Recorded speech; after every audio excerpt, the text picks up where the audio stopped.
என்னோட டிவிகே ஃப்ரெண்ட்ஸ்ட்ட கேட்டேன், ஏன் மச்சான் டிவிகேல இருந்து லெஃப்ட் ஆயிட்டா, என்ன ப்ராப்ளம் ஆச்சு அப்படின்னு. அவன் என்ன தெரியுமா சொன்னான், ஏண்டா மாப்பிள்ள 10 வருஷம் 15 வருஷம் தளபதி ரசிகர் மன்றத்துல இருந்து நாங்க உழைச்சுக்கிட்டு இருக்கோம் தளபதிக்காக.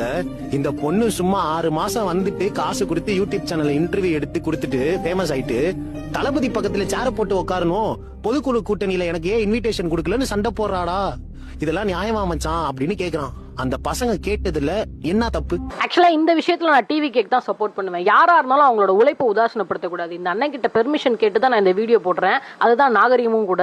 ஆனா எனக்கு ஒரு கேள்வி இருக்கு டிவிக்கு ஆதரவாளர்கள் கிட்ட. 14 வயசுல தன்னோட நண்பர்களோட சேர்ந்து இளைஞர் அமைப்பு ஆரம்பிச்சு 18 வயசுல முதல் உரையை மைக்க பிடிச்சி எங்க அப்பாக்கு 4 புள்ள இருக்கு, அதுல ஒரு புள்ள இல்லைன்னா பெருசா ஃபீல் பண்ண மாட்டாரு, ஆனா மொழிக்காக நான் உயிரை விடுறதுல ரொம்ப சந்தோஷப்படுறேன் அப்படின்னு ஒரு சின்ன பையன் பேசும்போது யார் அது அப்படின்னு பார்த்தா கலைஞரோட புள்ள. மிசா சட்டம் வந்த உடனே கலைஞரை தான் அரெஸ்ட் பண்ண போறாங்க அப்படின்னு நினைச்சுக்கிட்டு இருக்கும்போது திடீர்னு ஒரு பேரை சொல்லி முக ஸ்டாலின் எங்க அப்படின்னு சொல்லி கேட்டா, கல்யாணம் ஆகி 5 மாசத்துல உள்ள போனவரு வெளியே வரும்போது கலைஞரோட புள்ளன்ற பேர் மாறி மிசா ஸ்டாலின்ற பேரோட வராரு. அதுக்கப்புறம் இளைஞரணி அமைப்பாளராக இருந்து தன்னோட 32 வயசுல தான் எலெக்ஷன்ல நின்று தோத்து போய் அதுக்கடுத்த எலெக்ஷன்ல ஜெயிச்சு எம்எல்ஏ ஆகி 43 வயசுல மக்களால தேர்ந்தெடுக்கப்பட்ட முதல் மேயர்ன்ற பேரை வாங்கி தன்னோட 53வது வயசுல தான் அமைச்சர் ஆகிறாரு, 63வது வயசுல தான் எதிர்கட்சி தலைவர் ஆகிறாரு, 65வது வயசுல கலைஞர் இறந்ததுக்கு அப்புறம் தான் அந்த கட்சிக்கே தலைவர் ஆகிறாரு, 66வது வயசுல தான் முதலமைச்சரே ஆகிறாரு. ஆனா அப்படிப்பட்ட ஒருத்தரோட உழைப்பு உதாசனப்படுத்தி ஈஸியா மனராட்சின்னு சொல்லும்போது மட்டும் கை தட்டினீங்களே சார் எல்லாரும். இவரை பத்தி பேசுறதுக்கு கண்டிப்பா டிஎம்கே சப்போர்ட்டரா தான் இருக்கணும்ன்ற அவசியமே கிடையாது. அறிஞர் அண்ணா மாதிரியே கலைஞர் மாதிரியே பேசவோ எழுதவோ தெரியல, முதல்வர் ஆகிறதுக்கான முகராசியே இல்ல,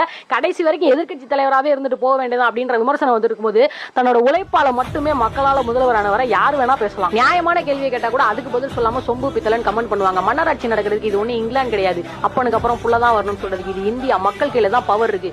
எப்பேற்பட்ட கொம்பனா இருந்தாலும் சரியா ஆட்சி பண்ணா மக்கள் தூக்கி எறிஞ்சிட்டு போயிட்டே இருப்பாங்க.